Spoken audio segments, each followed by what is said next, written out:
All right, another podcast from the Michigan Institute of Athletics in Brighton, Michigan. I'm super excited about this podcast today. I'm joined by a very old friend, a gentleman that's truly seen this academy be built from the ground up.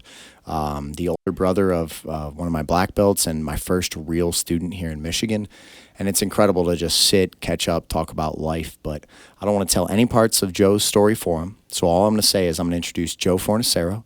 And Joe, I want to start this episode the way that I start all my episodes. I want you to take me back to where you were born and raised. What were you like as a young kid? What did you think this life had in store for you? Mm-hmm. You know, we make plans, we have hopes, we have dreams, we might have idols or people we look up to. And then life is a roller coaster, and you don't get to choose when there's hills and thrills and all these things. So take me all the way back, man. Tell me, like, what life was like as a young man, and we'll start to unveil your story. Yep. So, I was born in Southfield. My family lived in Livonia for about the first 2 years of my life, and then we moved to Brighton right around the time that my brother was born. So, basically lived in Brighton the majority of my life, with the exception of later on, I moved around a little bit for work. But again, I would say very a good life. No major issues or things that we ran into growing up. I did grow up playing hockey, so I was, family was into sports, played hockey growing up. Also got into a little bit of boxing here and there, through my brother was kind of the one that initiated all that. So I saw what he was doing and wanted to kind of tag along and learn some of that myself as well. But, really as far as like growing up, my parents instilled a very good work ethic in me from a young age. I got my first job at 12 years old. Working at Mount Brighton over here, doing the rentals and stuff like that. So, one of the perks of that was getting a season pass. So I, had the ability to go and snowboard whenever I wanted at a young age. But again, I'm grateful that they instilled that work ethic in me because, one of the things that they told me growing up was, you're going to have to pay for your first car, right? So although I was playing sports, I always had a desire to drive and have that freedom at a young age, starting at 16. So, I spent some time working at Mount Brighton, transitioned over to working at Independence Village in Brighton. It's a retirement home for senior folks. And I washed dishes there for about 4 years. So my entire high school career, so to speak, I spent time washing dishes and interacting with the people that lived there. And again, that was a very good experience, not only just because you get the insight and perspective from some of the residents there, but actually a lot of my friends got jobs there as well. So it was nice to kind of have that community, and not only are you spending time with your friends, but you're learning, again, we're getting a work ethic, so to speak, and spending quality time with your friends in the process. So, I was grateful for that. From there, I transitioned to college. I went to Grand Valley State University back in 2008. I had always kind of had a drive to go into finance. So for whatever reason, numbers, investing, personal finance, all that stuff was always of interest to me. So that's what I went to school for, kind of stayed on that path the entire time. Nothing changed. Originally, I had wanted to be a financial advisor just to show people how to invest their money and stuff like that. And as I did internships later on, towards the end of my college career, I kind of lost interest in it because I felt like it was more of sales, so to speak, than it was actually doing the day-to-day managing of portfolios and things of that nature. So I ended up deciding to go on a different path. When I first graduated from college, I started at a 3PL company, so basically logistics, and it was more of a sales role. To be honest, it was not my favorite. I think I was there for about 6 months and decided to look into other career options at that point. So from there, I transitioned to Chrysler, which is now, I'm drawing a blank on the name, so I'll skip over that. But anyways, I was in one of their manufacturing facilities. I was 23 years old. I had to manage 50 high-low drivers throughout the assembly portion of the manufacturing plant. So it was a lot of responsibility at such a young age. And really, pretty much everyone that worked for me there was older than me. So it was important for me to make an impact, A, and then B, just to form positive relationships with people because, a lot of times they either won't respect you, they won't listen to you if you're asking them to do things. So I really made it a point when I first started there just to form those relationships because during this period of time, and we're talking like 2012 through 2013, late 2013, the automotive industry had really taken a hit during the recession, 2008 to 2010. And at the time, they were really ramping up as far as production vehicles and things of that nature. So there was a lot of overtime required. And sometimes people don't want to work overtime. They want to go home. They want to spend time with their families. So again, having those relationships and knowing that we could rely on each other to help, they would help me out when I needed somebody to stay, and I would help them out if they ever needed anything. So, I spent nearly a year there. And I guess the only thing with that is I was on the afternoon shift. So I was working typically 4 p.m. till 2 o'clock in the morning, roughly, and some days 4 a.m. if we were doing overtime. And that was typically Tuesday through Saturday. So I really never saw my friends. I didn't spend much time with my family. I did get paid very well because I was putting in so much overtime. And again, as a 23-year-old, that allowed me to buy my first house at 23 years old. So I'm grateful for that. I will always appreciate the time that I spent there and the relationships that I formed. So after about a year, I had someone reach out from Ford Motor Company for more of a purchasing and supply chain related role. And that's kind of what I went to school for, or what my desired path was, so to speak. So I spent about 6 years at Ford, kind of rotated through various roles where it was like looking at the capacity of vehicles. Like if, Ford wanted to sell more or a different trim level, you would go out to the supply base and understand, what is needed, if anything, in order to achieve these new numbers, just to make sure that everything hits production at the right time. So spent about 6 years at Ford. And at that point, I was kind of looking for something different in life. And I had an opportunity come up. Someone had reached out to me on LinkedIn, a recruiter, that said, hey, we have a job opportunity down in Memphis working for a medical device company. And at that time in my life, I had run into a little bit of adversity and just challenges, and I was ready for kind of just to start fresh and start something new. So through the interview process, I found, that it was a good career jump for me, both financially and as far as from a responsibility standpoint. So I decided to take the job in Memphis, flew down there for the interview, came home, and I ended up doing everything sight unseen. So I never went back down there. I found an apartment online. I ended up selling my house that I had here in Michigan and packed up a U-Haul and drove down there, and that was it. So the first year of my career, I was primarily working on orthopedic surgical devices and procurement. So anything related to hip and knee replacements, as well as like trauma plates. So if you ever broke a bone, for example, it would help to, either the plates to hold the bones together or even the rods. So for example, like Anderson Silva, when he broke his leg in the UFC, he had one of our rods to hold his shin back together in order to heal from that injury. So that was the kind of stuff that I was dealing with. After about a year, I got promoted to a manager. So I had global responsibility for our orthopedic implants business, and that was, we had, manufacturing plants all over the world, and I was managing a team, again, all over the world, and several individuals within the United States as well. So, it was interesting because I was always very dedicated and a hard worker and felt like I progressed very well in my career. But to be completely honest with you, there was also a little bit of imposter syndrome because I felt like I had progressed so quickly and I was managing people that were older than me. So just to try and navigate those relationships and make sure that I was respected, because I did work hard, and that's what I wanted to set a good example. So, by doing that, I ended up having a very good relationship with a lot of those that were on my team, because I can empathize. I came from that exact role that they were doing, so they know, again, that I could do that role. And I just think that really focusing on those relationships can make all the difference as far as from a management or a leadership perspective. It makes a big difference. So I spent another roughly 2.5, almost 3 years in that particular role. And then I had another opportunity come up in management consulting. So when COVID hit, I asked if I could go 100% remote and move back to Michigan, because at that point, I missed my family. I made some good friends down in Memphis, but again, there's something to be said for spending time with friends and family. And that was something that I felt like I was missing in my life at that time. So I did move back. So I moved back. I worked for the company for about another year, and then I had an opportunity come up in management consulting and decided to take that. Now, the only caveat there was a lot of travel required.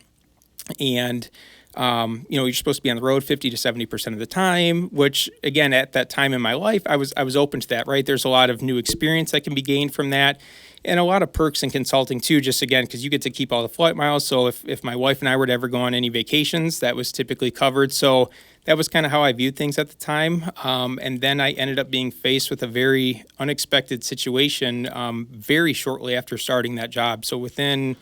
Is there any way that let's take this part of your life that you're up to right now, let's pull a little wisdom and knowledge out of it, and then let's turn the chapter to the biggest battle of your life. Okay. So one of the things you said I was battling with imposter syndrome. And honestly, one thing I've been telling a lot of my people and myself in general, imposter syndrome is like the best indication ever that you're doing the right things. Because if you are stepping into new challenges and stretching yourself and pushing your level, and you're demanding more of yourself than you currently are. And imposter syndrome is like showing you that you are on a meteoric path. If you don't feel like an imposter, you're probably not really challenging yourself. Think about it from that way. 100%. And I think too, that's not to say that imposter syndrome is a bad thing. And to your point, I think that imposter syndrome is something that a lot of high performers feel because, obviously if you're a strong performer, high performer, you're always setting goals kind of much far and above where you're currently at in your situation. So, sometimes the goal is to get there as quickly as possible or get that knowledge to get to the point of where your desires are. So again, I'm grateful for that to some extent because it always kept me on my toes, right? I didn't ever want to be embarrassed, so to speak, if I was in a meeting with a lot of senior leaders or things like that. I always wanted to bring my A game because, again, my goal was to get into the position that maybe they were in. And it's normal to feel like that. That's one thing that, maybe I think prior to some other situations that I've dealt with in my life, I might not have shared something like that. But, it just goes to show that a lot of people out there deal with this. And if you feel that way, you're probably not the only one. Still to this day, I feel it. I constantly evaluate where I am now and say, I have so many people counting on me and investing their time with me and dedicating their lives to a pursuit of something extremely difficult. How am I inadequate and what do I need to do more of to make sure that I can get these people as much success as possible? But I don't view it as a bad thing. No. I view it as that is my purpose, is to continue leveling up. So let's talk about your perspectives on life and maybe the things that you were missing or, because you sit from a completely different chapter right now. We won't start that chapter yet, but that Joe had, followed the American dream. Man, you're crushing it. You bought a house, you got married young, you have these opportunities in front of you. You're probably living kind of large. Like until life smacks you around, you really kind of feel invincible, especially in your 20s. You're like, no matter what, everything's going to work out. Like you really haven't been knocked down by life. Tell me about the man that you were before the incident that we're going to be covering. Tell me all as much as you can about that Joe, the things that you loved about him, the things that if you could go back in time, you would have changed a little bit, and then let's start the next chapter. Yeah, so, I think one of the things that I would say I loved about myself at that time is, again, my work ethic, and my parents at a very young age instilled not only the work ethic, but just a lot of personal finance and investing principles. And again, if you look at our society today, that's really not common, right? So a lot of people don't have a good financial understanding of how to manage their money or how to invest for themselves to secure their future. So that was something that I learned at a very, very young age and really started instilling those principles. Honestly, probably around the time that I was 9 or 10 years old is when I started. How did your parents teach you these things? To be honest with you, I think that their parents had also taught them. So they learned at a young age and they valued it from a family perspective. And really, a lot of people think, you want to be wealthy or whatever. And really the perspective that I take on personal finance and investing is you're buying your freedom, right? So that to me is really important, is because it gives you freedom of choice, freedom of options, the way that you spend your time. It can also buy material things. And if that's something that makes you happy, by all means, do what makes you happy.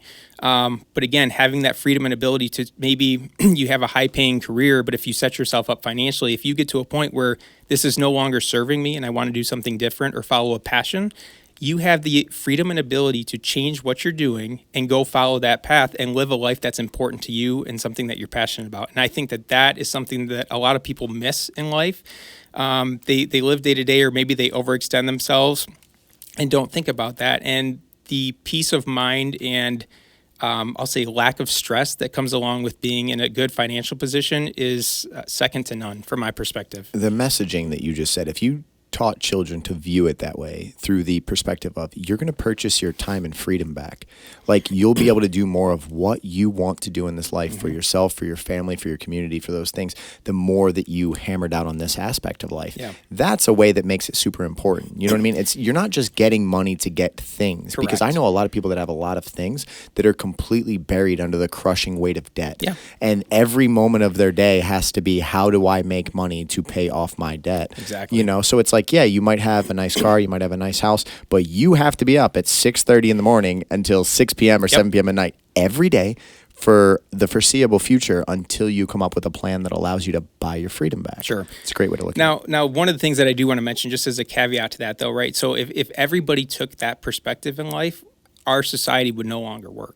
Especially because we live in a capitalistic society, and a lot of if you invest in the stock market, you're investing in businesses, right? Now the issue is if you save your money and you don't purchase any goods or material things, whatever that may be, this could be groceries, a new car, whatever that may be, those businesses no longer have a profit margin, and the entire society collapses. So again, it's kind of a niche area, so to speak, because if you're smart with your money and you do invest like that, you can get very far ahead in life at a very young age.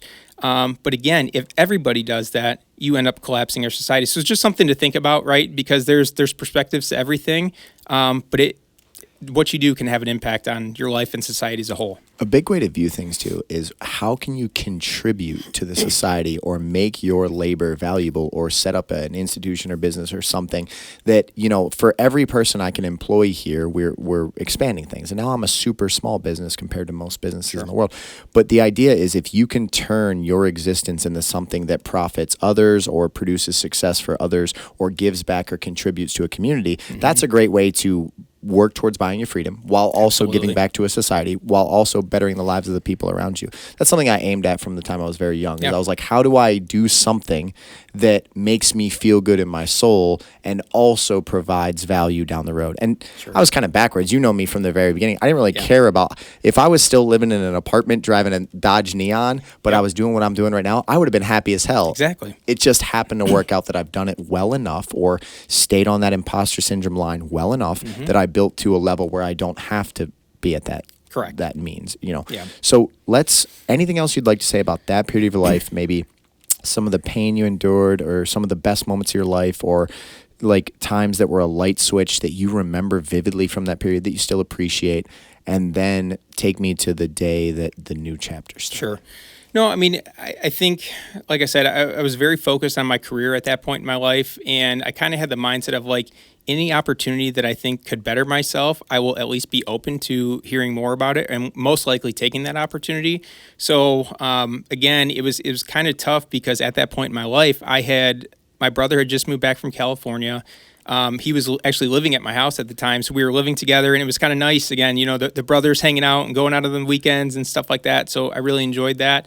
But again, because I felt like that was going to better my career trajectory, I decided to take that leap of faith, right? So it was tough because, like I said, I hadn't seen my brother in almost a year, and I finally got that time with him again. So to up and leave and leave my family, it was tough, honestly. So I think that's the only other thing that I would add is, you know, I took a chance and moved away from everyone in order to try and better myself. And I think I still made the right move, but that's not to say that I missed them tremendously during that time. So 100%. And one other thing, and you can feel free to say, no, I don't want to discuss this. You went through like a terrible divorce where I remember like moments like that in your life shoot an arrow through your heart. Sure. And a lot of people get rocked and never recover, man. And they don't bounce back. Yeah. Do you know, because you have a different motivation now that no matter what hits you, you have found a strength within yourself to pick yourself back up. Correct. But earlier, at that point of your life, you were kind of a winner in a lot of ways, Joe. You're a good-looking guy. You speak well. You're crushing in your career. You're doing this, that, and the other thing. And a lot of times when people like that get rocked, they self-destruct, man. They go down into an absolute rock bottom.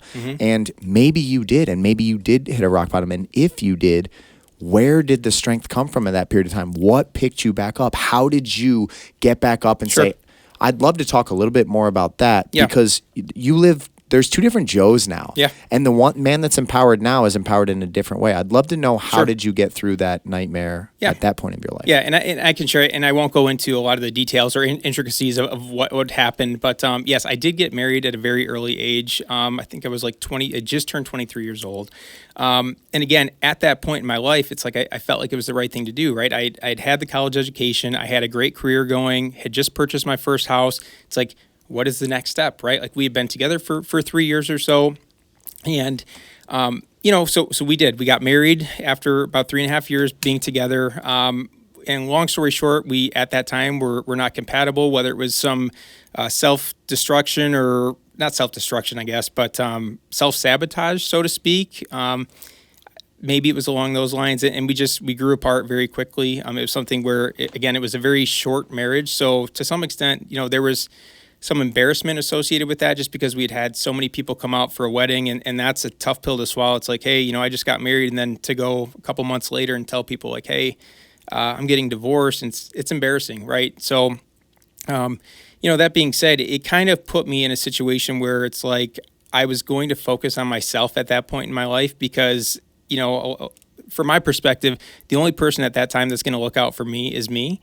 And that's what I focus on. So that's where, when I made the comment as far as like, I'm going to say yes to every opportunity that I feel like will better myself, that's where that came from, because I was in a place where I was frustrated. I didn't know, I just was sticking on the path that I was on, but I was open to trying to better myself to get out of a place that I had been frustrated, and see where life took me. So that's kind of where the mindset and approach that I took. But again, there was a lot of rough days there, just as far as stress. And during that time, I watched like a lot of YouTube videos and stuff, just to get perspective on life and how I should be living my life and trying to better myself. And I think that was kind of my saving grace, so to speak, because my goal was I want to be successful in my eyes. And what I define as success, that is the path that I took after I faced that difficult situation.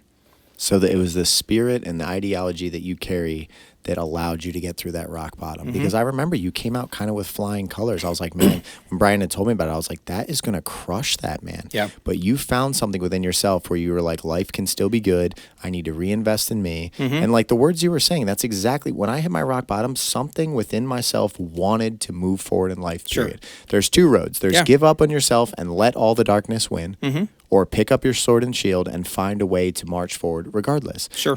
Even though those moments are very dark in your life, you found something within yourself in that. And without that moment, you might even be a shell of the man that you are today. Correct. And the funny thing about that, too, is like, now that enough time has passed, like, neither one of us hold any ill will towards each other. We both wish each other the best. And I think maybe back at that point in time in my life, I held a lot of resentment and I was frustrated. But, now having the life experience that I do, we both appreciate it for what it was. Again, hold no ill will and wish her nothing but the best. And she's happy. She has a family now, so I'm happy for her. That's awesome, man. And that's got to feel good because, like you said, there's a period in time where your perspectives get all skewed and you're angry and emotions cloud judgment, man. And it takes some time to get them to clear out. And then the person you are after traumatic events or pain or difficulty is not the person that you were going in. And if you rebuild yourself correctly, you're substantially stronger. And if more people viewed life that way, that when I go through trials and tribulations and difficulties and darkness, if I find the strength and the lessons and the knowledge from this period, I will live a better life. Yep. It allows you to kind of take your hands off of holding the wheel, like, white knuckles, being like, I need to control every decision out there. And you probably were a control freak from what I knew about you. Probably wanted. I was. And to be completely honest, I mean, that's still to this day, that's something I have a little bit of trouble with is I always like to be in control of my situation because I like to dictate where my life goes and what happens. So I try to control that as much as possible. Now, in some aspects, that's a good thing. And in others, that has been a challenge. But again, I try, with my new perspective, I try to keep an open mind and adjust when necessary to new information or perspectives.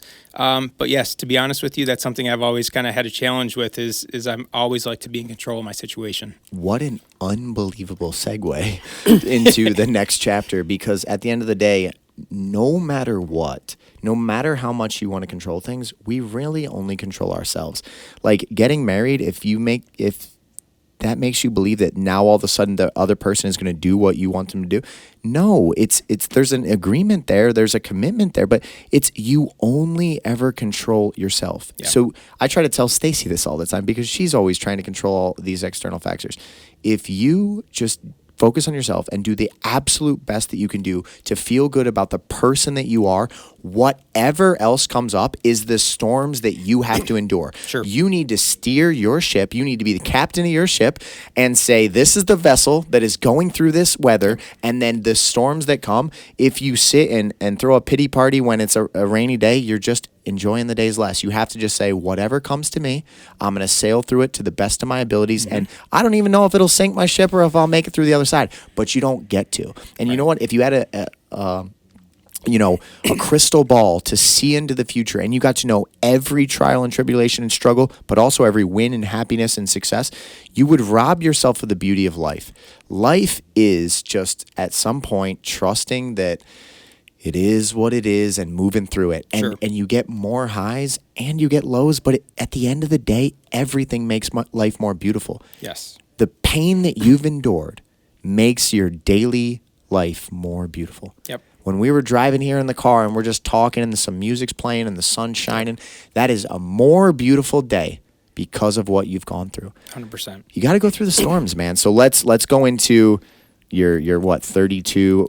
I want you to give me like the year, the timeline, what life looks like, and then go from there. Okay. And I do want to make one more comment just on my life leading up to that point that I think is important because this has played a major part of my life.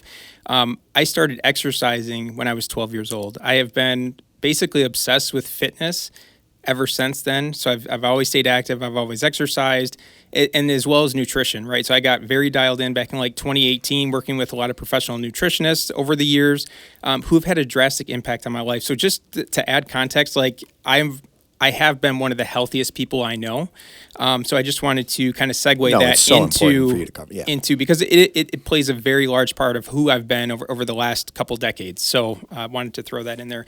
So as far as the difficult situation that I faced, right? So I started my new job. It would have been end of July, early August of 2022. And this is the management consulting role that I had taken. And it was my first week on the job. And I had noticed that I was starting to get like a weird stomach ache, right? And kind of let a couple days go by and then get to the end of the week. And next thing I know, it's like, it's not going away. And I'm thinking, okay, well, maybe if I lay down on my stomach, like I'll feel a little bit better. And just for context, it was like 6 out of 10 on the pain scale. So nothing earth-shattering or like I need to do something about this now. It was just like this dull ache that wouldn't go away. And one of the things is I had a hernia surgery 6 months prior, and the surgeon had told me, we did remove this little, it was like a benign tumor, so like nothing, just something that they saw in the area. They took it out, they tested it, nothing came back, right? And he told me I might have a little bit of nerve pain in that particular area, which is like the lower left quadrant of my side or my stomach, for about 6 months. So again, we were kind of in that 6-month time frame where I had some little stabbing pains in that area for quite some time, and then it just got progressively worse and wasn't going away. So at the time, I spoke to my now wife, and we were both working that day, and I said, like something feels off. I think I'm going to go to the ER and just get checked out, just in case. It's probably no big deal, but I'm going to go. And at the time, I thought maybe it was my appendix was going to rupture. I'd actually talked to my cousin and a really close friend of mine who had their appendixes out recently, described my symptoms. My friend is in the healthcare field, so he was a nurse and he's anesthesiologist now. So based on the symptoms he described, it pretty much sounded very in line with what I was dealing with. So I'm thinking, okay, maybe we need to do an emergency surgery. I'm okay with that. So I go into the ER, I get checked in, they run some labs, and there's a couple numbers that are elevated, and basically shows that there's like an infection of some sort or something that's a little bit off with the blood work. So because I was having these pains, they decided to do a CT scan. And I do the CT scan, and I'm sitting there waiting in the room, and a resident physician comes in after my CT scan, and she kind of looked like she had seen a ghost. And at the time, she's kind of beating around the bush, so to speak, wasn't being very direct. And then at some point in that conversation, she goes, "Do you have a strong support system?" And I'm just sitting there thinking like, okay, this must be pretty serious. Like, do I need to call my girlfriend at the time or my parents? And she's like, your appendix looks fine, but we found multiple tumors in your abdomen and pelvis. And I'm thinking, okay, like, what does this mean? And again, she didn't say the cancer word at the time. So I was confused. She was not being very direct with me, which from my perspective, I always like someone to be direct. Even if it's terrible news and I'm not going to like the news, I would much rather have you be direct with me than beat around the bush and leave me to question and understand what am I dealing with here. So when she comes in and tells me this information, she goes, well, and by the way, I'm leaving in 10 minutes. My shift is over. So there's going to be another doctor that's going to come in. And just in case, we're going to do another CT scan on you with contrast to get better visibility to what's going on in there, because the first one didn't have contrast. So I'm there for a couple more hours. We do another scan. Same thing comes back. Multiple tumors in the abdomen and pelvis, and most likely malignant cancer is what it said. So they tell me this, and at the time, like, I called my girlfriend who was still working at home, and I told her, hey, I'm at the ER, I just got a scan, and they think I have cancer. And she didn't believe me. She's like, there's absolutely no way. Like, how can they even say that to you? Like, they didn't do a biopsy or anything. But based on how I was presenting from a scan standpoint and what they were seeing, they believed it was cancer. So sure enough, she came up. We sat in the ER for a little bit, and I had been there for like 7 hours. And when they came in with that new information, I hadn't eaten anything for a long period of time, and I was already feeling kind of woozy. So when they came in and dropped that news on me, I got, how sometimes, like, if you ever get bad news or something, like when you broke your arm years back, where you kind of get like that, you're in shock, right? And I got like woozy, I got the cold sweats and everything, and they brought me in a Capri Sun and some crackers, and then I finally came back to. And they basically sent me on my way. So they said, we're going to schedule you a biopsy. We're going to send this information to your doctor. We'll schedule a biopsy in the coming weeks, and then you'll get more information on what particular cancer you have. So at the time, it was like you just kind of get tunnel vision, right? I mean, I'm walking out. Here I came into this place being literally probably one of the healthiest people that I know. I was still exercising regularly. I was extremely fit, probably the best shape I'd ever been in my life. And I get this kind of news. So, the hope was that this is kind of like a cancer that's very curable, right? So something that wouldn't be too big of a deal, and it's not to ever like downplay any particular type of cancer, but there are cancers that have a much higher success rate in terms of a cure than others. So that was the hope. We had to wait for a couple weeks. I think it was like 2 weeks of waiting until I had to go in, and they call it a core needle biopsy. So I'm laying on my back. I was awake for the whole process, but they use like a core needle that goes down through basically like my low stomach or in my groin region to snap pieces of the tumor out to send them out for testing. And had to wait a couple more weeks to get the results from that. Now, the issue is my initial diagnosis came back as something called small cell carcinoma or small cell lung cancer. The interesting thing is I didn't have any cancer in my lungs. So if you do have that small cell lung cancer diagnosis, A, it's incredibly rare to get that, especially for someone at my age who's a non-smoker, and B, to have it be of an unknown primary so they didn't know where it originated, extremely rare. So because I was in such a rush to get on treatment, because I knew that this particular diagnosis was very aggressive, I ended up going to the ER. They admitted me that night, and I started my first cycle of chemo. Now, because I had such a rare diagnosis, they recommended that I get a second opinion, and I had done my own research to understand like what are some of the top hospitals in the country when it comes to cancer. And the two that I came across was Memorial Sloan Kettering in New York City and MD Anderson down in Houston. So we decided to go down to Houston and get a second opinion. I fly down there and I go to see someone who deals with small cell lung cancer.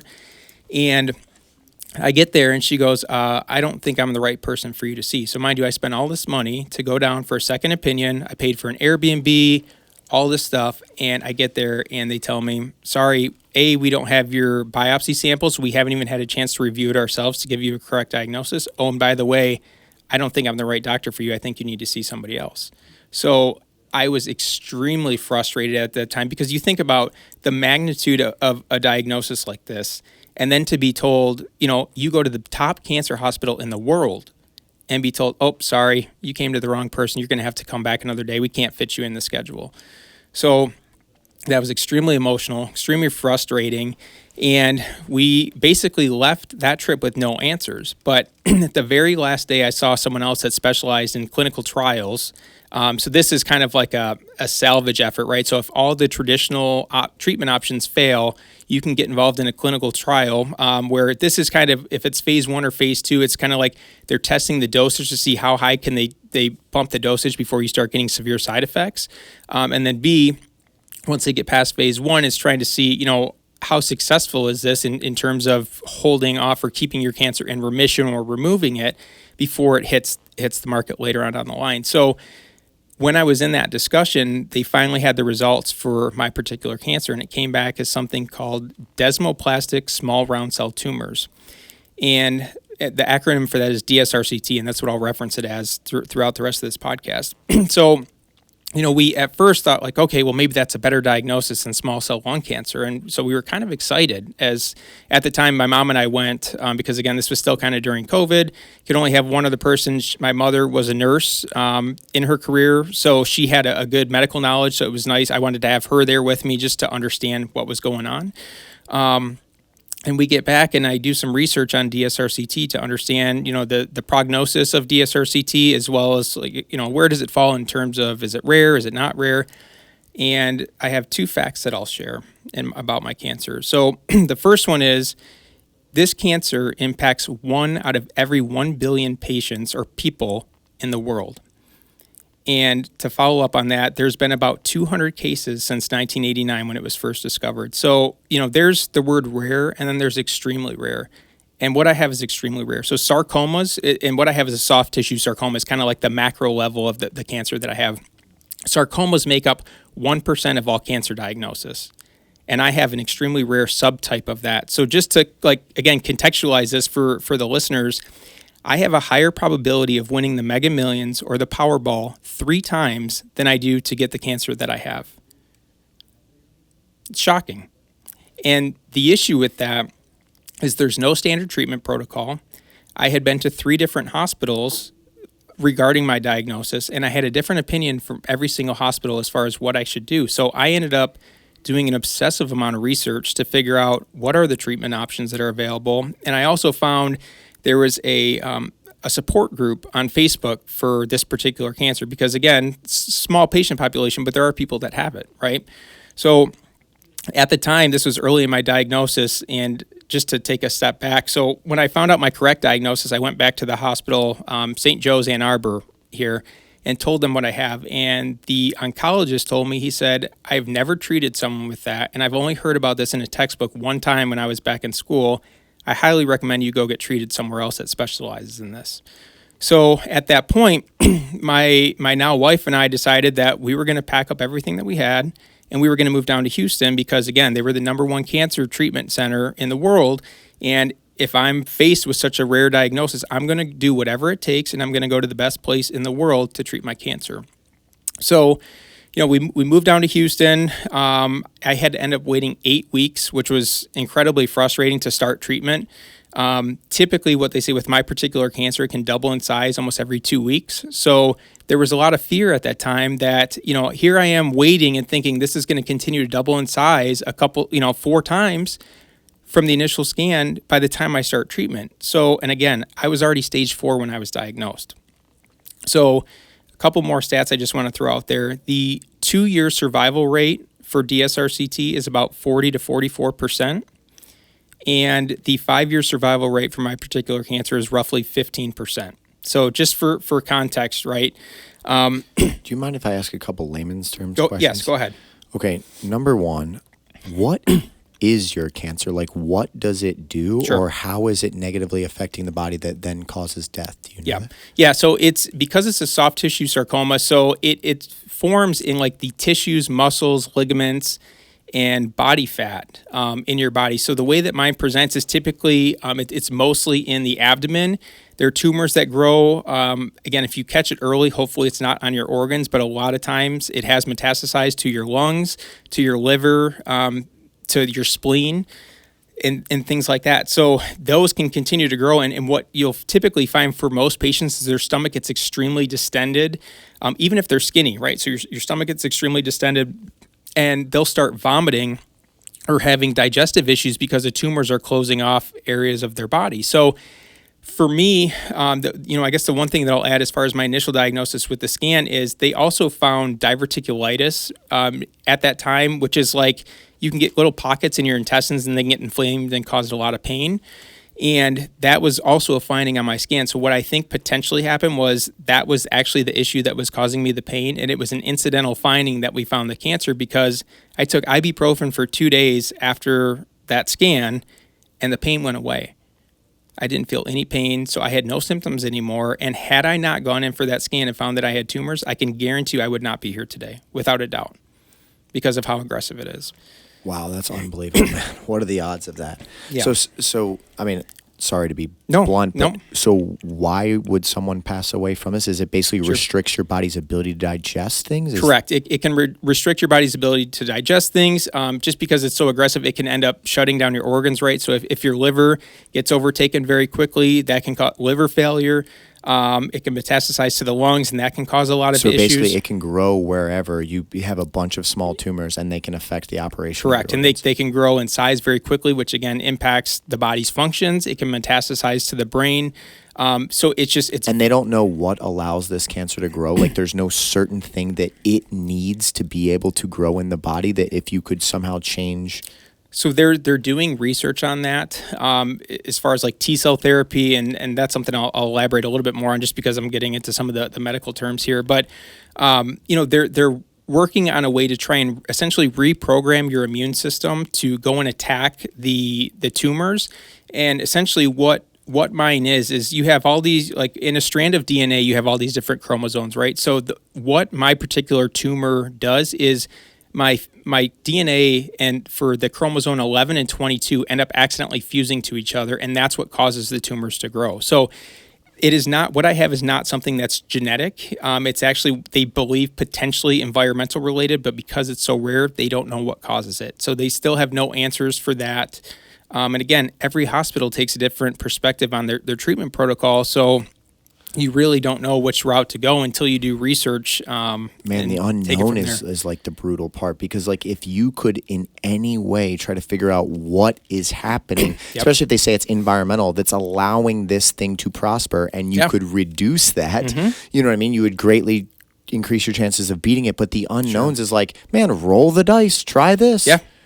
Yeah. So, at that time, so we moved down to Houston. We met with the doctor and we started. There's kind of like a. I have one thing to say. Sure, go sorry, ahead. not to interrupt No. you. You went to Houston originally, and you weren't able to be treated, which would have sent me off like crazy. I couldn't, like, if it was me or my fiance or someone I care about.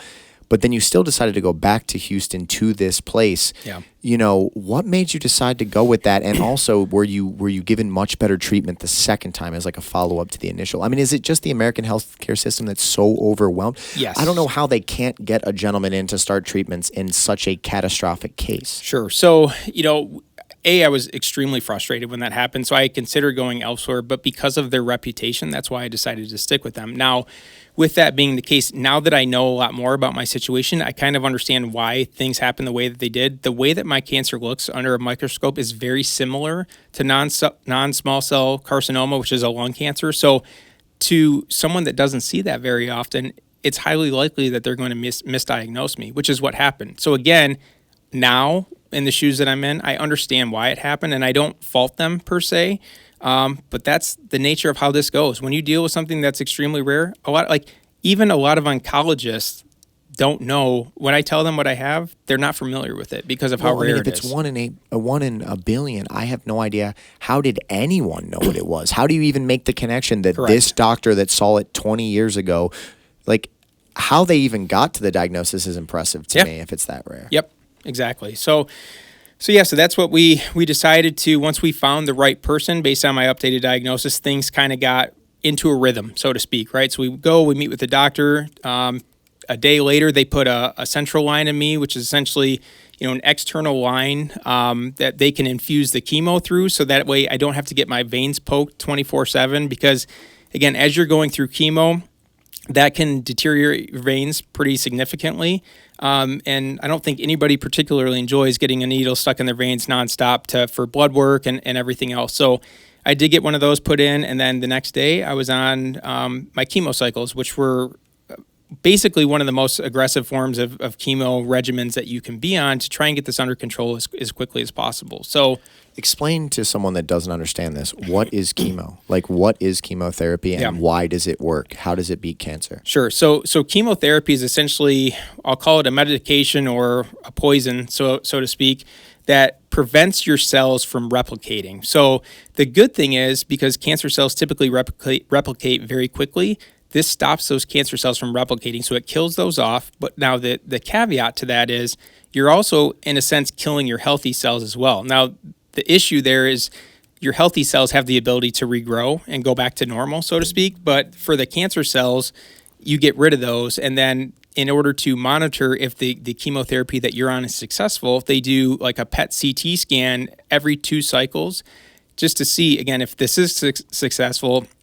We'll stay on this path until you hit your allotted amount, because for certain chemotherapies, there's a lifetime amount that you can take. So one of the drugs, it's actually called doxorubicin, and for those that have been in the cancer world, its nickname is the Red Devil. So it looks like red Kool-Aid in the IV bag that they run through you.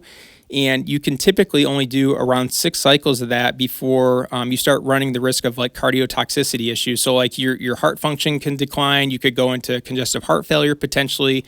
A lot of these things are monitored throughout the process just to make sure that isn't happening. But when you do get diagnosed with a very rare cancer, or you're on some of these aggressive chemotherapies, it's a real possibility that you're going to cause some significant damage to yourself. And the goal is to monitor that as closely as possible so that it doesn't become an issue for you. But a lot of times, some of this stuff doesn't happen until 5-10 years down the road, if you do live that long to see those potential issues. The way you just said it, man, is like such a frightening concept that you're basically poisoning your body, hoping that the cancer dies before you. Correct. I don't want to be so blunt, but man, that is a horrific reality. Yeah. And like you had said to me before the podcast, and I'd love you to go way deeper into this theory, is like there's a certain point of letting go, though, where you just have to say, it is what it is, and I'm going to do everything I can, and the results that are going to come. But what was that like at first, man, knowing that, first of all, chemotherapy, I can't imagine what is it like to go through that? What do you feel like? And you've done how many cycles of chemo? Starting tomorrow will be cycle 17. That's astronomical. I didn't even know people could do that many. Most don't. So, just to give context on the chemo situation, there's that initial fear, because like if you ever watch movies or anything, you see people, if they're on chemotherapy or they show a cancer patient, it's very traumatic, right? So when you're going into it, you're thinking like, oh my gosh, as soon as that chemo goes into my body, I'm going to feel like I'm dying or feel awful, because, you see chemo patients that are nauseous and throwing up and feel terrible. It's very anticlimactic is the way that I describe it to people. It's like, I had this high expectation that something drastic was going to happen to me or to my body as I did it. And that really wasn't the case. Now, I do attribute a lot of that to because I was so fit and so healthy, both from an exercise and a nutrition perspective for all of my life, that has made a drastic difference for me compared to what the typical patient may see. But again, it's just, it runs through. They'll run, again, depending on what type or what particular bag of chemo you're getting that day. And sometimes it's multiple. Like I would typically get 3 for my first 6 rounds of chemo. You lay there in a chair, maybe you're watching TV at the time. I actually ended up working full-time throughout all my treatment. So a lot of times I was working. I was on meetings. I was sitting in a hospital bed or a hospital chair, taking work meetings while I've got chemo running through my veins for a couple hours. And, for the most part, the only things that I dealt with was some minor fatigue, I would say, and then some like heartburn and just like reflux type issues. So again, all things considered for like how people view chemo, I didn't feel like it was too bad. And the ironic thing at that point in time was like when we were in Houston and my parents actually flew down to help us out, because my now wife was also working. So if she couldn't take me to appointments, my parents would take me, but I would get done with chemo and we'd be back at our Airbnb, which is, a mile from the hospital. They were all taking naps and I was down at the gym walking on the treadmill or trying to exercise and lift weights, because I was so determined that I wasn't going to let this, deplete the muscle mass that I had accumulated, because I know that that's very important when going through cancer treatment. But I didn't want cancer to take my normal life away from me. And that's what I pushed to continue to do. There were days that I was absolutely exhausted, but I still did whatever I could to do to maintain as much normalcy as possible. Dude, that is remarkable that you were able to keep that type of strength of spirit and willpower. And so many people, I mean, and I don't understand, but I understand. Sure. Really give up on themselves, man. They go, this is what's happened to me. I'm a victim of life, or I'm a victim of these circumstances, and now I'm going to fade into the abyss, and this is the end of my story. And you're refusing to just lay down and die. And to be honest, you walk in here, people wouldn't know, Joe. No. You're healthy. You got muscle mass. You come in, you're smiling. You're keeping yourself in good energy. You know what? Like, that is probably why you're dominating the way that you are. When your brother first said it to me, your brother was teary-eyed and came out and was like, my brother's got cancer. And I go, is there a chance of survival? And he's like, well, yeah, of course there's always been. And I'm like, well, your brother is the reason they have a chance of survival, is that you can be the opposite statistic. And you know what? You are the rare breed that's saying, I'm getting up out of this hospital bed and I'm going to go ahead and get my exercise in. I'm going to still take my work day. You effortlessly could have said, sorry, I'm not doing anything else, and no one in the world would have faulted you. Everybody would have been like, can you believe what he's going through? And it would have been pity, pity, pity. And you were like, no, I'm going to work. I'm going to exercise. I'm going to still eat the best I can. I'm going to be there for my wife. I'm going to do all the things. I'm going to show strength even through this moment. That is something that no matter what happens to you for the rest of your life, that no one can ever steal from you. Yeah. You don't find out who you are in good times. Yep. You find out who you are in the worst moments of life. And you know what? I bet you the best treasure is what you find. 100%. And it's funny that you say that, and it reminds me of like when I first did get diagnosed, and I shared my situation on Facebook, and you had made a comment, like in any difficult situation or tough diagnosis, there's always a small percentage that are the outliers that end up living. And that really stuck with me from the beginning when you said that. And that was my goal, right? From the beginning is I wanted to make it look easy, and I wanted to inspire people in the process, because if anybody else that I knew got diagnosed with a cancer situation or something like that they could look and say, Joe did it, I can do it myself too. Why not me if someone else can do it? And that was my goal throughout this entire situation, was to do that and to inspire people, but because I knew that I was capable of it, and I was gonna do it no matter what. Now, maybe I watched one too many David Goggins videos on YouTube or on Instagram, but the mindset of what he puts out there was very important to me, because sometimes dealing with the worst situations builds the most character. And for me, I started trying to reframe my mind on the days that I was tired and kind of felt pretty crappy. I would tell myself to look forward to going to chemo, because that was one step closer to achieving the cure that I sought after. And when you look at things from that perspective, it gives you the drive to continue to push through the difficult times, because I want to get on the other side, not only for myself, but for my now wife and my family, because I want to be here for them. Dude, I'm almost tearing up as you're talking to me right now, because that is the epitome of what else can a man do? What else can you do when that type of darkness shows up at your door, other than just decide that I'm going to do the best that I possibly can, and I'm going to show up to the fights that I have to be in at the best of my ability? When you just said tried to put my mindset in the belief of I'm looking forward to the chemo. I'm going to crush another round. You 17 rounds, and you're still standing here, standing tall, saying, bring it on. Yeah. I will beat this cancer. It will die off before I will. Yeah. Dude, there's a lot of motivational speeches out there, and Goggins is unbelievable, but like one of the things that Les Brown once said in one of his speeches said, it is hard to kill the human spirit. And if you can tap into your human spirit and get the power that actually resides within you, past all the fears and doubts and everything, if you can tap into that human spirit to live, it is one of the most powerful things in the world. I'm sitting across the table from someone that has embodied that. Yeah. That to me is so unbelievably beautiful, because I conceptualize these things. I make these ideals. I try to push all the people that are around me in my life to chase the essence of what you are talking about right now. Yeah. To willingly step up to the darkness that shows up at their door and say, no matter what, it's not about whether I win or lose. Yeah. I have to fight this battle. Your story has just had me speechless throughout this time. And you are what you want to be. Exactly. And it's funny, and I love the comment of the quote that you just made. And, one of the things that kind of ties in with what you just said is like, I always, throughout my cancer diagnosis, I always tried to to maintain and show my confidence in myself. I carried myself with confidence when I would walk in the doors to the hospital to go start another cycle of chemo. And you know what? I lost my looks. I lost my hair, my eyebrows, my eyelashes. So from a physical or vanity perspective, I lost my looks. And for a lot of people, especially in the cancer world, that's a tough pill for them to swallow. You see them wearing hats, or, they don't want to go out in public because they're embarrassed. But you know what? This is things that people face. There's no reason to be embarrassed by that. And actually, I'm wearing a hat today because I didn't fix my hair. And ironically, yesterday, my hair started falling out again from the chemo that I'm on.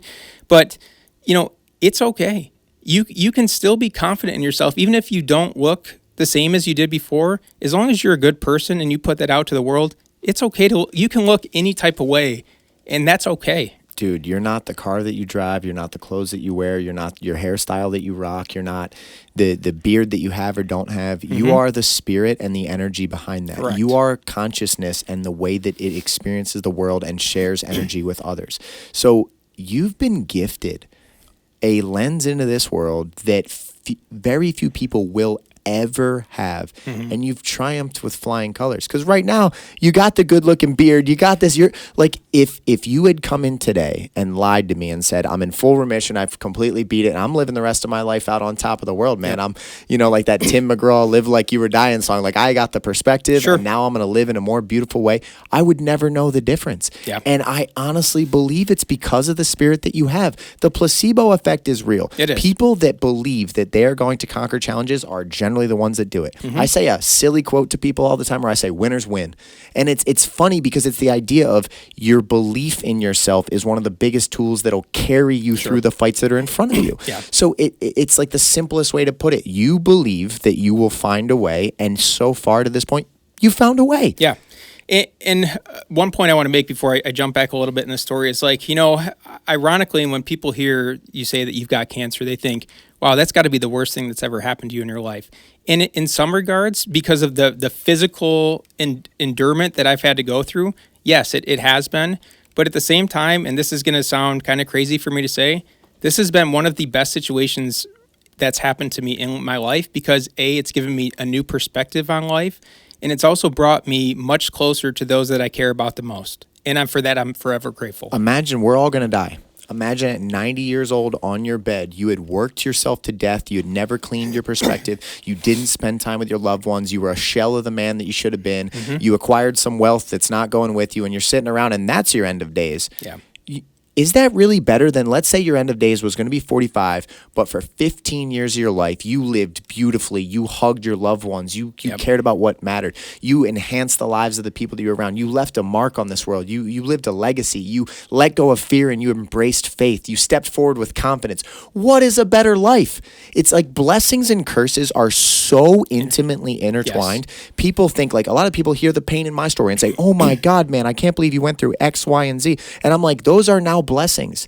If I had a time machine, I could go back. Sure, I might think that I want to take those things out, but then I would be a fraction of the man that I am now. You're a better man for it. 100%. Yep. And you now have that perspective. I do. And nobody can steal that from you. Right. And in a weird way, how dark is it to say cancer gave you that frame of mind? Sure. And for that, I'm grateful. I truly am. And, and this is where I want to take a step back and kind of like talk through the progression of my treatment to get to where I am now, because although I had the adversity in the very beginning and then I've had great triumphs, I'm now dealing with adversity again. So I want to kind of talk through the progression of how things got to that point. So 100%. When we got to Houston, I had to do 6 cycles of this incredibly aggressive cancer or chemotherapy. And, every 2 cycles you do a scan. So, after the initial one, we saw like a slight reduction, like maybe a 30% reduction in size. And I talked to some other patients where they had seen like almost a complete remission after 2 cycles. So it's like I felt confident in the sense that like I saw some reduction in size, but I was also a little bit nervous because I'm like, here's somebody else that they're in like remission, or NED is the term. So no evidence of disease is how that's phrased. And so I kept on the path. I kept doing what I needed to do. And at the time, so again, I was at MD Anderson, the top cancer hospital in the country. All of their surgeons had retired. And they didn't. So my doctor told me, as soon as you get done with your 6th cycle, you need to go find a surgeon for this, because there's only a handful in the country that do this very intricate and long procedure. So typically, from a procedural standpoint, they do an incision from your sternum all the way down to your groin. So you're talking almost a foot-long incision, which had about 46 staples to hold it back together after they had gone in there. But typically, this surgery takes 20 to 24 hours. And in more recent years, they've transitioned to breaking it up into 2 surgeries just to have it be less taxing on the body. So I made it through my first 6 cycles. I went out to Manhattan or New York City to meet with a surgeon at Memorial Sloan Kettering. And the one thing that I want to add about my particular cancer, it's actually a pediatric cancer. So it predominantly impacts little children. So when I went to New York, I was in the pediatric hospital. I was the oldest one there. All these other kids are with their parents, and they're in strollers and walking around with chemo poles and stuff. And that's a tough pill to swallow, because, for me, although I'm very young, I'll be 35 in a couple months, I've had a chance to live my life.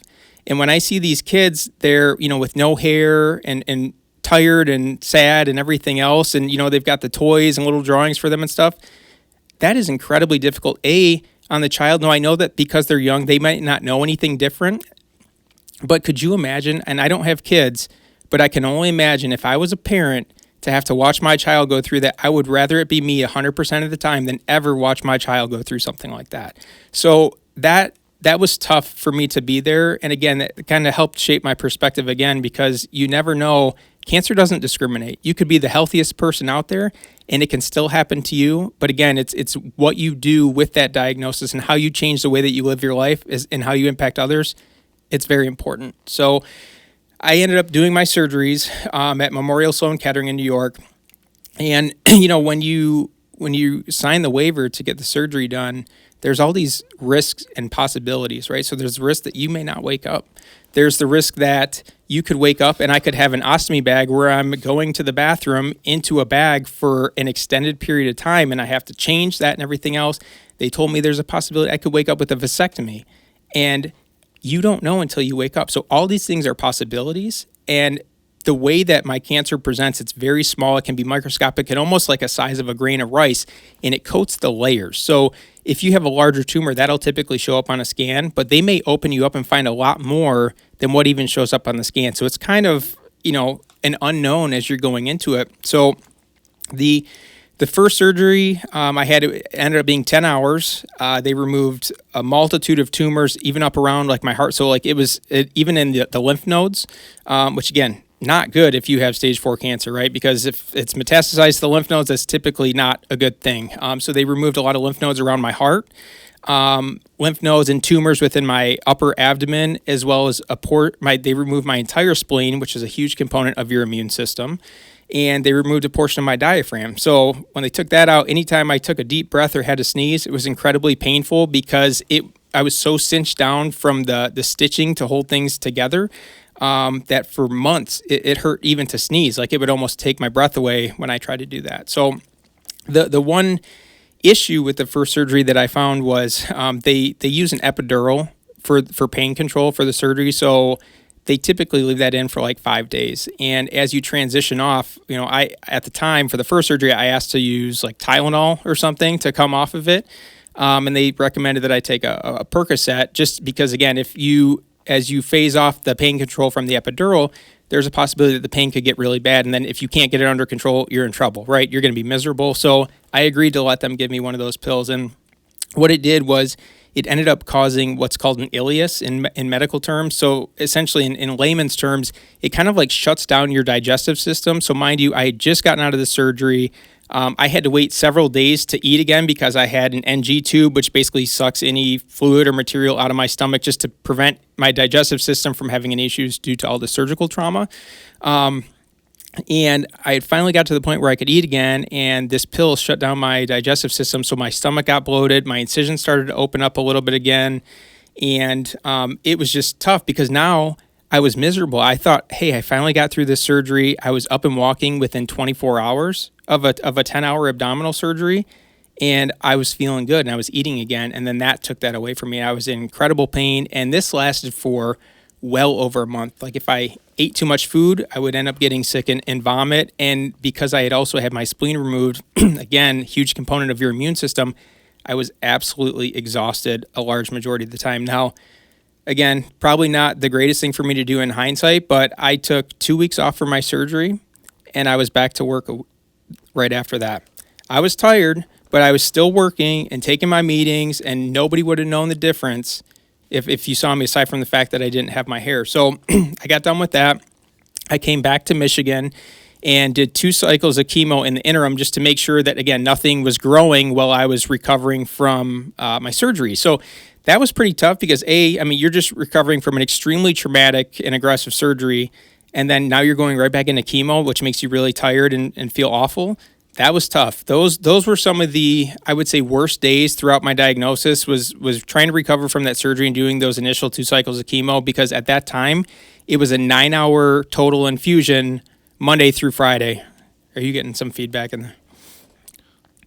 Hold on a second. I have no idea what's causing that. So you get out of there, you had the surgery, you've decided to go back to work. You're still going, I'm going to take these meetings. I'm going to keep my mindset strong. You're probably doing it for your belief system to prove to yourself, I'm still going to make it through. Yep. That's exactly what I did. So I did 2 cycles of chemo at U of M, and then they called me and told me it's time for your next surgery. So this was 8 weeks later. So mind you, I had just had this very large traumatic surgery. I had 2 cycles of chemo, so I was feeling awful, and they say, oh, time to come back and do it all over again, right?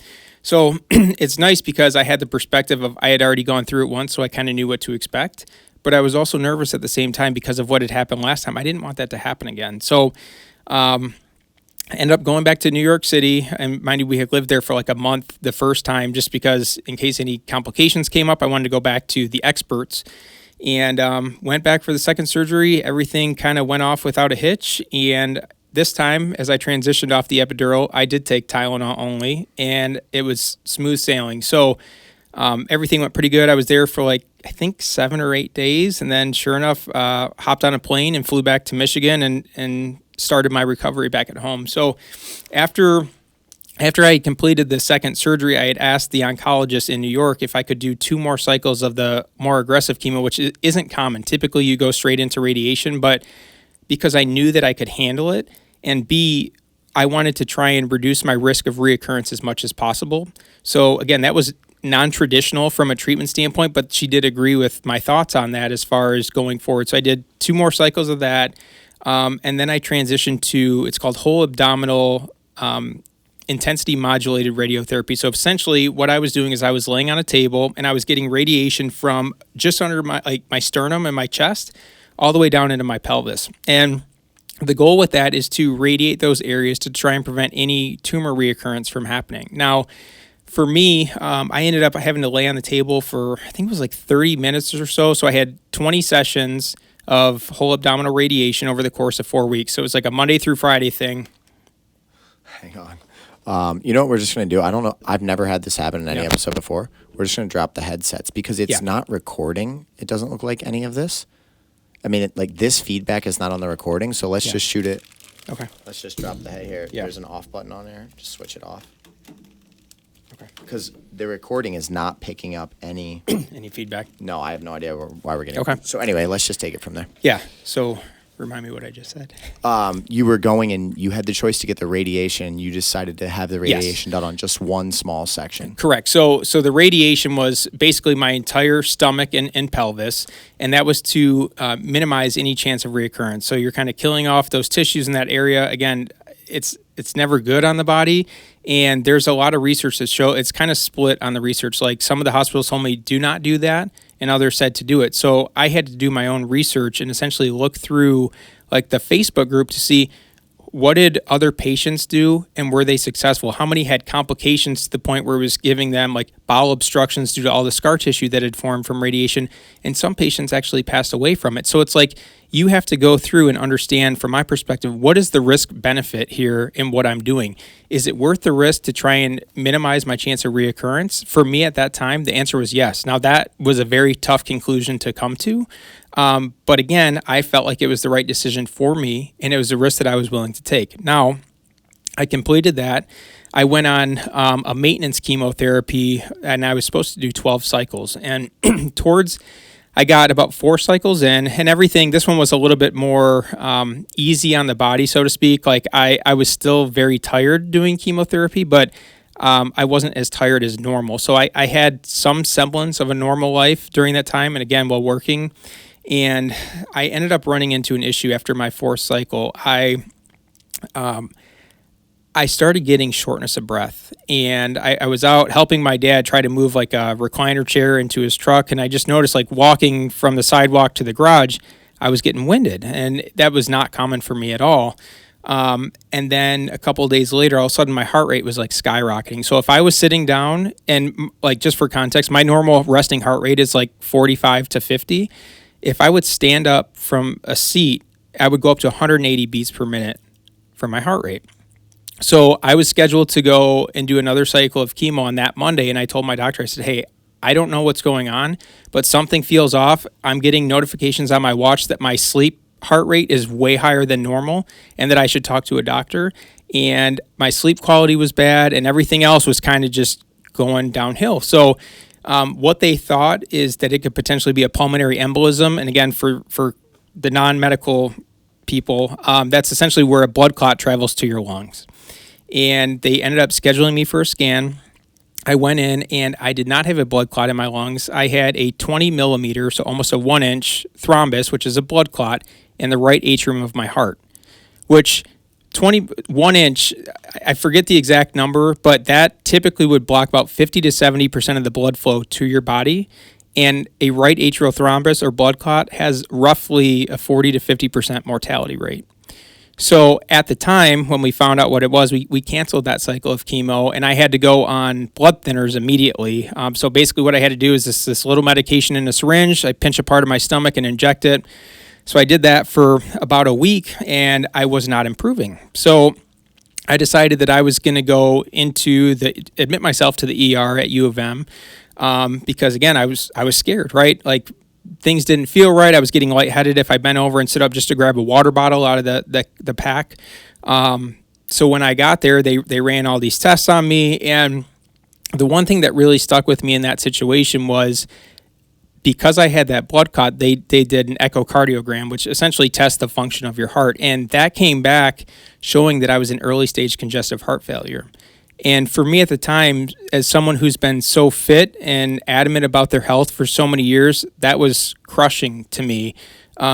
Because it's like, here I had been, and mind you, I was in remission. So after I finished my second surgery in end of May 2023, they had removed all visible cancer from my body. So from that point forward, I'm in remission, right? So I do radiation, I'm doing this maintenance chemo, all with the goal of minimizing a chance of reoccurrence. So I was no longer actively trying to take out the cancer that was in my body. I was trying to be diligent about preventing a reoccurrence so I could be around for a long time. And it got to the point where I ended up having so many chemotherapy-related toxicities or issues that had built up that at this point I had to make the decision I'm going to stop treatment, because again, if this blood clot moves, I could die.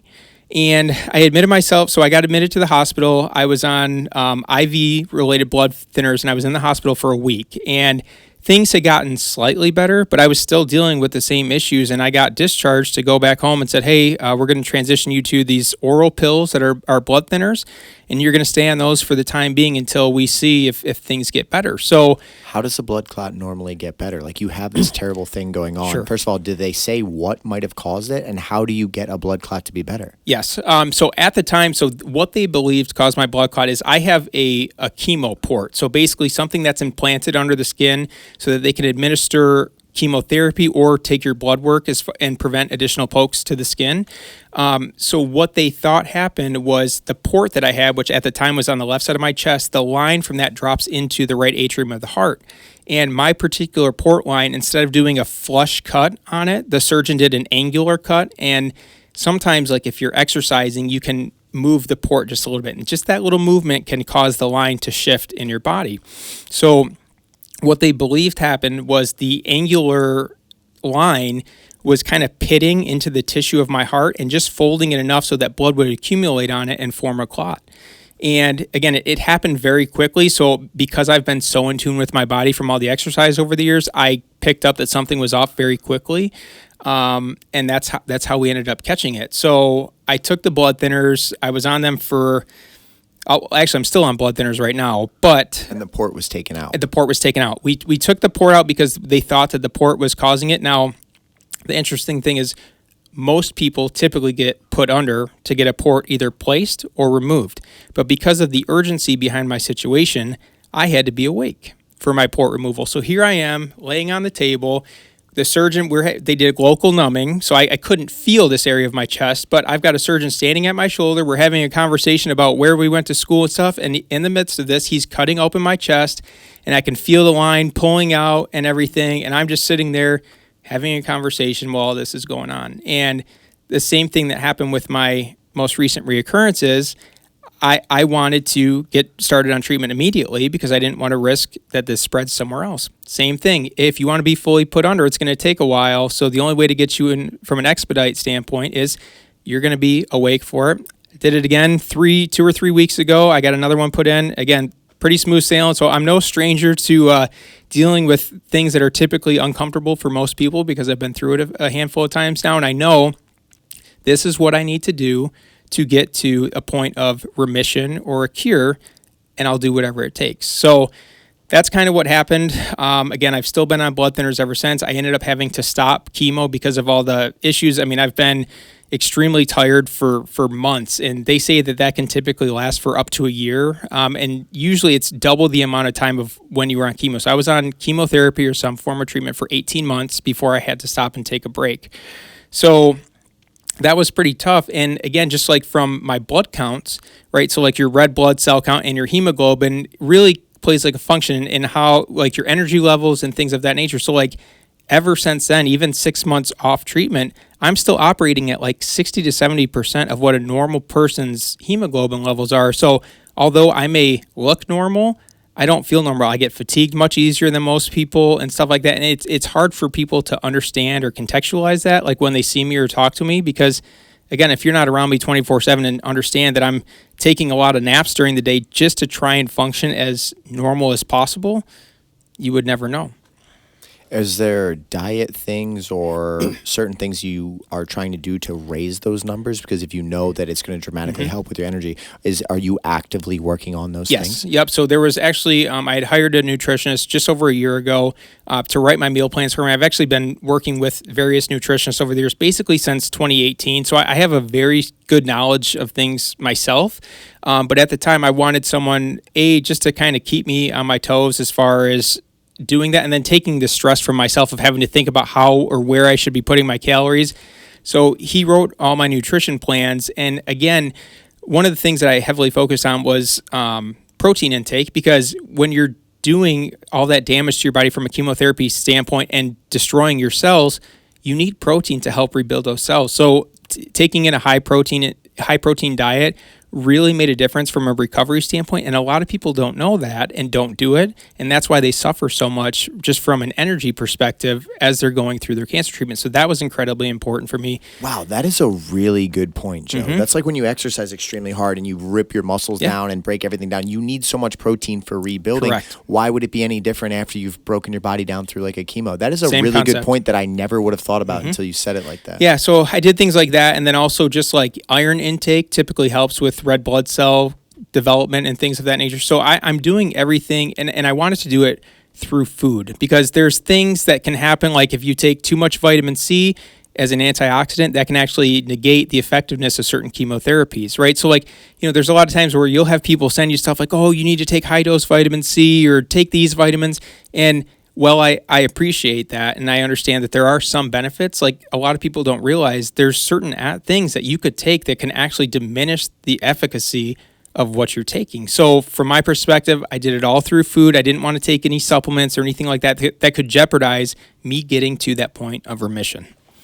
So where are you at with the process of the treatment now? Because you went into remission. I remember seeing Facebook posts and stuff saying that, like, man, it seems like you're clear. There's no visible signs of cancer. It was a massive, like, celebration. Like, Brian came in here one day and said, Joe's cancer's gone. Like, it looks like he's beat it as long as it doesn't come back. What timeline was that? And then so that was actually around the time. So when I got the blood clot, I was already in remission. So mind you, I had been in remission for, like 10 months by the time that this blood clot happened. And I had a scan a month later in March. So the blood clot happened like first week of February of 2024. And then I had a scan March 16th of 2024 as well. Everything was clear. So I'm like, here we go.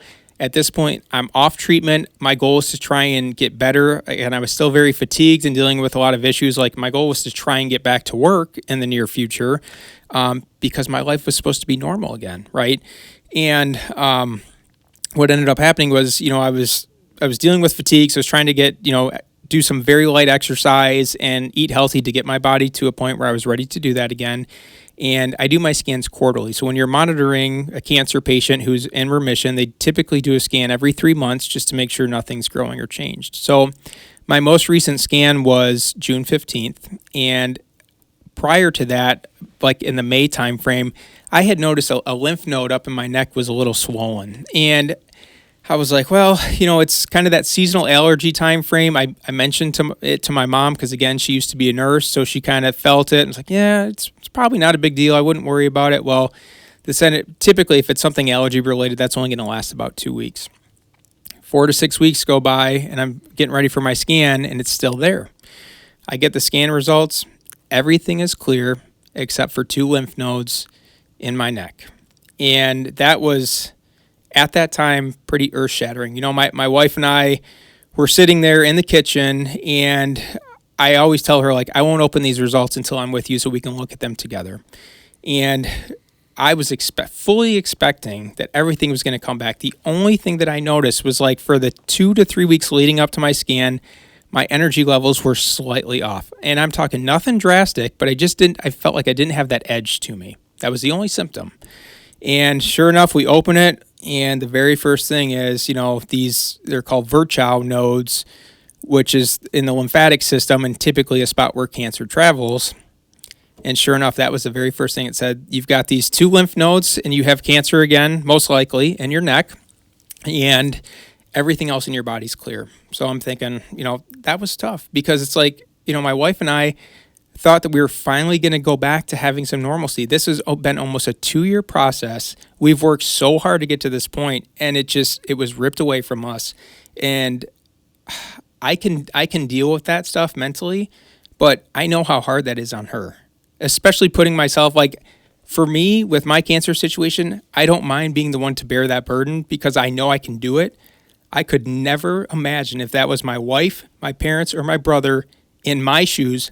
That would be a tough pill for me to swallow. And I don't know if I could do it. I applaud them for being as good as they are. But if they were in that position, it would eat me alive. 100%, because there's like a helplessness. There's nothing you can do. Because at least you can show up each day and do everything that Joe can do for his cancer and keep his spirit up and battle in your mind.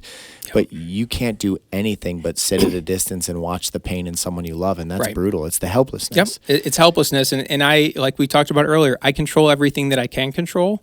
And I know enough now to let the rest be what it is and reassess and adjust when I need to in order to, again, give myself peace of mind and try and comfort my family because I don't want them to see me struggling. So I want them to know that I'm okay and that I can handle this because it gives them the peace of mind to not stress out too much. I know they still are, but my goal is to minimize that stress and burden on my family. Well, and everyone wants a finish line, man. You want to know that the battle's going to end at some point. Right. Like, you're willing to be strong, but everybody is like, okay, for how long? Mm-hmm. Like, and the fact that you basically got told you were there. You were at the end of the marathon. You were at the end of the sprint, the end of the fight. You did it, bro. You accomplished it. To then have to go back into that war, I can't believe that you sit here as positive as you are because, man, it's there's a discouraging aspect to that of like, what if I do this again and then I have to restart? Is this just my life forever? Like, I'm sure there's a lot of thoughts that come up with that. There is a lot of thoughts there. And, as weird as this is going to sound, is like there was almost a calming sense of peace that came over me when I got that information. And I had a couple of conversations right after I got this news. I ran into Mike Ramsdell at the gym. And again, like I said, he's very well traveled, and I appreciate his insight and his experience. And, we kind of talked about things a little bit. I explained my situation to him, that I just had the re-diagnosis. And, one of the kind of pointed questions he asked me was, are you at peace with it? Are you at peace with whatever the outcome might be? And my answer is yes. I understand the severity of my situation. I don't accept it. I accept it, but that doesn't mean that I'm just going to roll over and let things happen. I will continue to do whatever it takes to get on the other side of this. I will do that for myself, and I will do that for my family. But I'm at peace with whatever that outcome may be, and I'll live my life accordingly. And at the end of the day, you understand the fight. Yeah. You're not walking into the unknown. You know what you are up against. Right. And you get to walk towards that and say, all right, I've done it before. I've done it before. I know it's possible. I can do it again. So, I had some very good conversations, because I saw him like 4 times over the course of a couple of days. And again, I really appreciated talking with him. And again, too, just like trying to digest that information. I had planned on proposing to my wife that same week. And I did, because at the time I thought that everything's great. We're going to get the scan out of the way. Everything's going to be great. And I told her we had talked about marriage several months prior. We've been talking about it for a long time. But I told her, I don't want to get married until I look and feel normal again, because I don't want to have pictures, which again, I'm fine. I'm confident with myself in the way that I look, but I want us to have that sense of normalcy to say, look at what we made it through, and here we are now. And for me, I had finally hit that point. And I got the news, and I had still planned to propose to her anyways, because I knew that this could be it, one, or B, I'm probably going to lose my hair again, which is now starting to happen. So I had a surprise plan for my wife. She had been talking about wanting to do a little kayak trip and a picnic for quite some time. And there's ironically a canoeing or kayaking place not even a mile from University of Michigan Hospital in Ann Arbor. So she was all rushed and got ready to go. We went to my appointment, and I acted like I got lost on the way back from the appointment, because the doctor called me to schedule a biopsy to find out what my reoccurrence was. And so as I'm pulling up to this kayaking place, she's like, oh my gosh, this is so cool. Like, she started taking pictures of it because she wanted us to come back there and go. And I pull into a parking spot and looked at her, and she's like, what are you doing? She's like, we can't go. I don't have a bathing suit. And I'm like, I got you a bathing suit. I got us a picnic, and that was that. So I proposed to her because I appreciate everything that she's done for me throughout this entire process. I am forever grateful to her. And I had the ability to, despite receiving terrible information less than 24 hours prior, I still made the most of it, and I still tried to do whatever I could to make her happy. And that's important to me. That's unbelievable, man. So that's unbelievable. It's funny because at the time, obviously the severity of getting a cancer reoccurrence, the doctor asked me that day if I wanted to stay and wait and get my biopsy done on the spot so we could know, is this the same type of cancer or is it a different one? And because I had all these plans made for her, I didn't want to have to jeopardize, like, oh, maybe I can't go kayaking now because I've got a needle that just got stuck in my neck and whatever. So I said, no, can I come back tomorrow and do the biopsy? And she kind of looked at me puzzled because, like, you're already here. Why would you want to drive back to Ann Arbor tomorrow? But, like, in my mind, I was set on what I was doing. And despite the bad information, I was going to be present with my girlfriend at the time and make this a special, memorable moment. So that's what I did. I went back the next day for my biopsy, and that was quite the process. They call it a fine needle aspiration. So you imagine just your typical syringe that they would give you a shot with for a vaccine or anything. And I had to lay on a table, completely awake, turn my neck, and they put the needle directly in here. And it's very close to a vein, your arteries and things of that nature. So at the time, the doctor that was doing it said that she was very nervous based on its location. And, like, if I felt comfortable with her, she would try it. But if she felt uncomfortable during the process, she was going to stop and they were going to have me put out and go through it. So I said, look, I want to get the answers. I'm confident in your ability. Do what you need to do. If you feel like you can't do it or you're nervous that you're going to do something, then let's stop. So they put it in, they're digging the needle around because they need to agitate the cells in the lymph node to make sure that they get a good sample. So they do it, they run the first sample, like, it's a little concerning, but I think we need more. So mind you, I'm on the table, my mom's sitting, basically as far as you are away from me.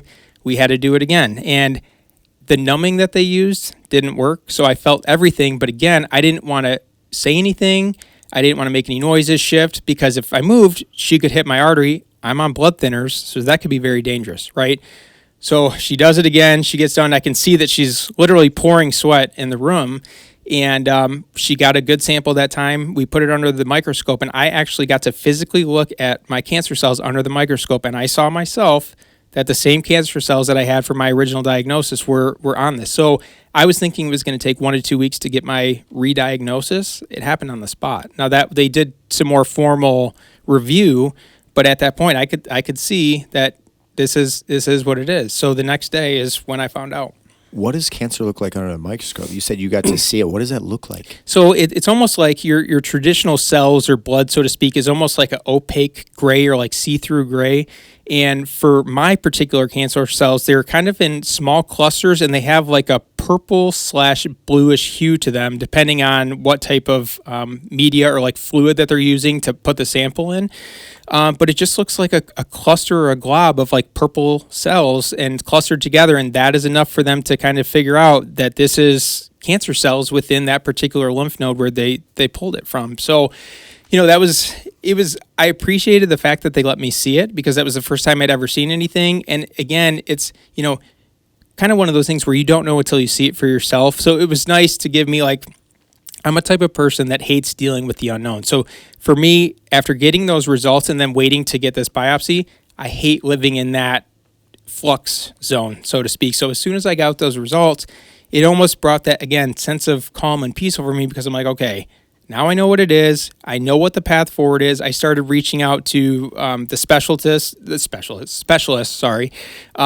in New York to find out, like, what treatment protocol should I use going forward now? Because again, there's so many options. There's new things that are coming out. So I got some insight there, and we just kind of rushed everything. But the only thing, well, not only thing, this is an important thing that I'll add is, we knew that I was going to be back on chemo again very soon. And I started about 2.5 weeks ago.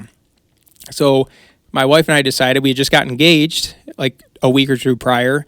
We decided that we were going to get married on 7 days' notice, and we booked an Airbnb out in Saugatuck, right on Lake Michigan, with just our immediate family, and that's what we decided to do. And I will say that it was probably one of the most present moments I've ever had in my life to have, because the goal not only was to get married and have a beautiful wedding, but we wanted to make it almost like a vacation, because her family lives down in Florida. They were flying up for this. And again, they were all working. They did this on 7 days' notice for us. So I'm very grateful for everything that they did, and that they dropped everything to come be with us for our special day. So, it was to have that time together with my family and her family, to blend those two together and just see that everyone was having a great time. Like, I'll never forget that. It was honestly one of the best weekends I've ever had in my life. No, and I saw the pictures. You don't look like a sick man. You look like a happy man. Yep. And that was within days of me getting re-diagnosed, because you know what? I'm not going to let the situation impact the way that I live my life. I will not do it. That's unbelievable, man. So we've recorded, by the way, an hour and a half of your story, of your dialogue, of your perspective, of your viewpoints. I'd love to close it off with this concept. I'd love for you to kind of paint, tell the listeners like what you have to do next, but what your expectations are, what your mindset is, a message that you would send to other people, maybe that are at the very beginning stage, the people that are suffering too. Or just any other wisdom or insights that you would like to leave on this podcast? Yeah. So what I'll say quickly about what's next for me is I start another cycle of chemo tomorrow. I'll be on that for a week, and then from there I'm going to have surgery scheduled for mid to late August to remove the couple lymph nodes that I have in my neck, and then we assess my situation from there. Likely I'll be on chemo for an extended period of time because of how quickly the reoccurrence happened. That's something that I'll need to be cognizant of. But, the only other thing I'll mention on that topic is the surgeon had a conversation with me, and it was the first time I've had a medical professional ask me this, but she said, what is your philosophy on your life?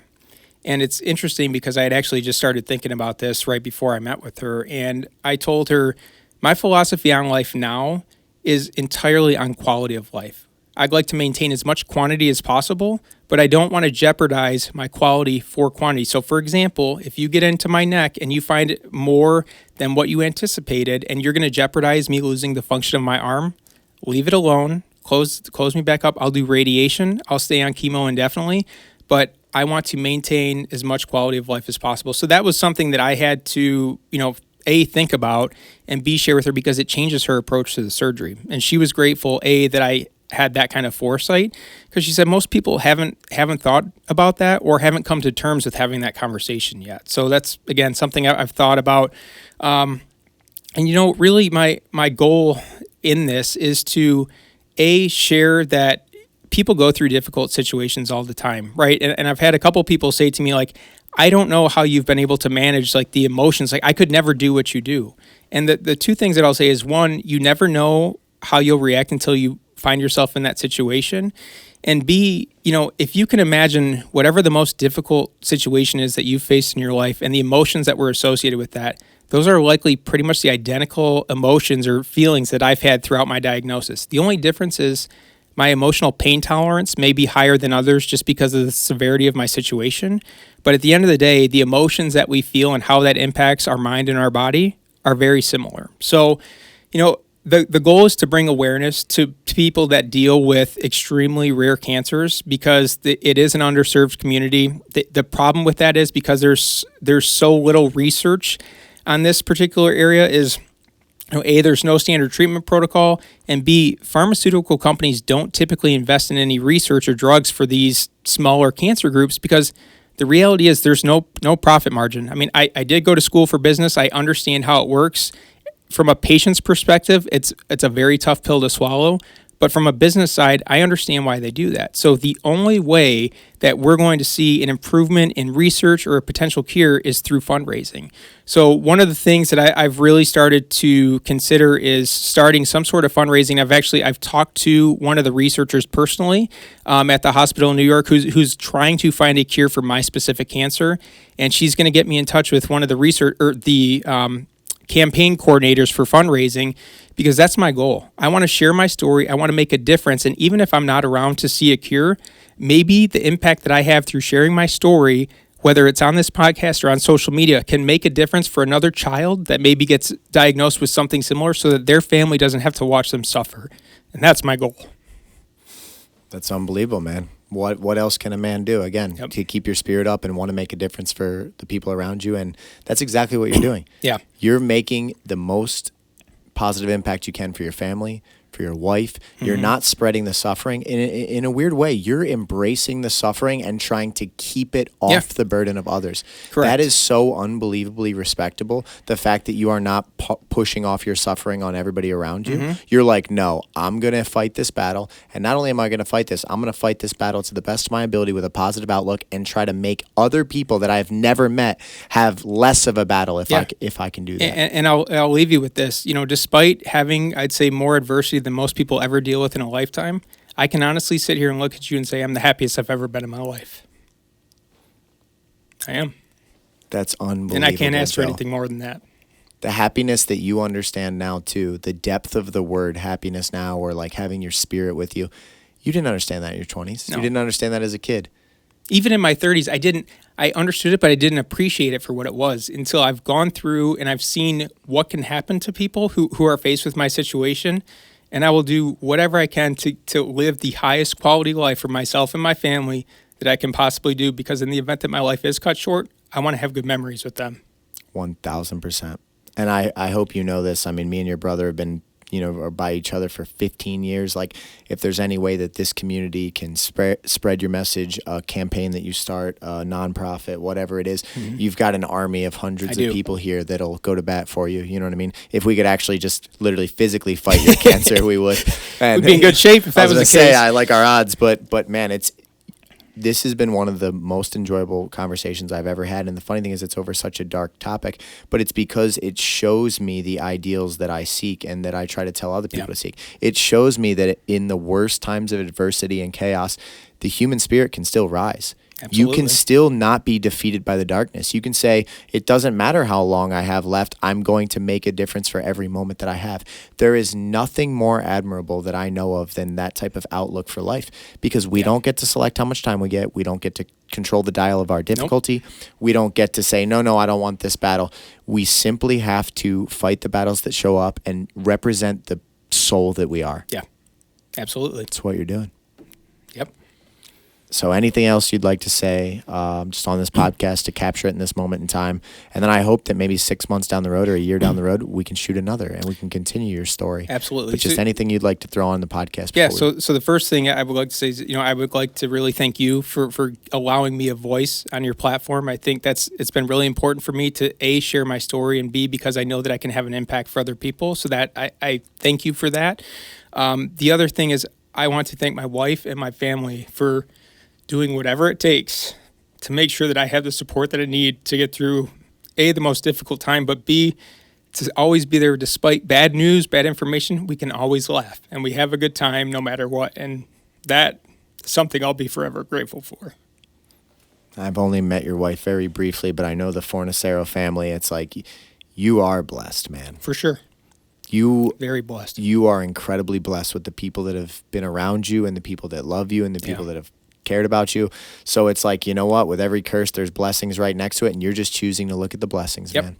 Absolutely. So, Joe, it was an honor to sit and talk with you today. And like I said, in any way that I can help or the community can help, you are going to make a difference. You are going to leave that legacy. That comment that I put on your post, that was genuine from my heart and soul. The moment I found out that you had cancer, I said, you know what? He's going to be the guy that out of anyone I've met that will live in a way that inspires and moves others. Those statistics aren't 100% mortality rate for a reason. Somebody's got to beat the odds. Somebody has to beat the odds. I've been trying to beat the odds in my life, my whole life. You're doing the exact same thing. And what more will we teach our children, our family, and others to do? Exactly. Just believe that things can be right. Do everything you can, and that's it. Yep. I agree. Well, it was an honor to sit with you today. Thank you so much. I appreciate it.